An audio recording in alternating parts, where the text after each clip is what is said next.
I have 5 sisters and 5 brothers. I come from a family of 11, and all of us were involved in sports. And when you're that big a family, you're very competitive and very active, and sports was a great outlet for all of us. And both our parents were very supportive of both the boys and girls competing. So you were able to take your game through high school into college, and then you tried out for the NBA. Talk about that. What was that like? For me, I've always been competing against guys my whole life because of my brothers and their friends. And the first boys team I was on was in elementary school in 5th and 6th grade. Played against the guys in junior high and played against the guys in high school. Had an opportunity to play on the high school team. Who knew 5 years later I would have an opportunity to try out in the men's side on the Indiana Pacers. So, but what was that like? Were you accepted? Were you? A lot of scrutiny, yeah. But I didn't care whether I was accepted or not.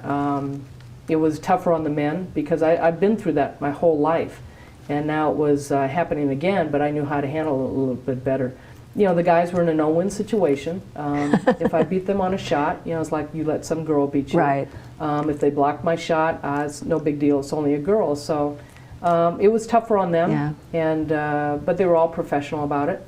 And I went through the 3-day tryout. We had 2 practices a day, and it's the best decision I ever made in my life professionally. And you know, a lot of positive things happened out of that.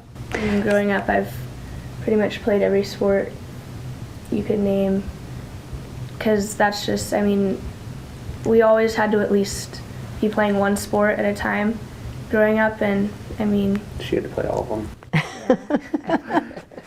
Really? She's competitive. She is competitive. I think for me, a little more growing up, it was a little more pressure put on me, just because I am Don Drysdale Jr.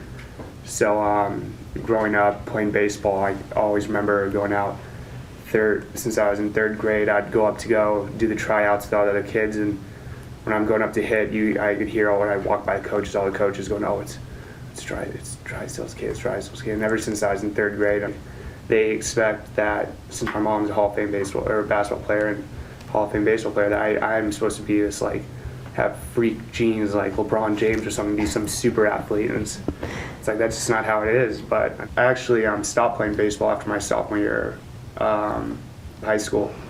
I wanted to concentrate a little more on basketball just so I could get rid of the pressure. So there's honestly so much pressure put on me just from a baseball standpoint. I mean, even though my mom's her career in basketball, a lot of people like stand out. It's Don Drysdale, not Ann Myers.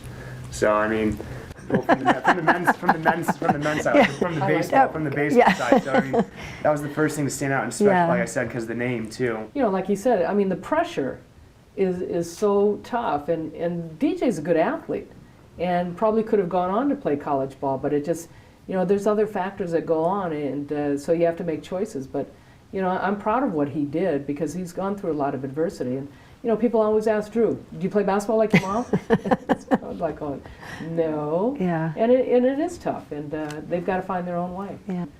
You know, I feel blessed to have 3 unbelievably beautiful children, and just the choices that they've made in their lives and who they've become. So, pretty special.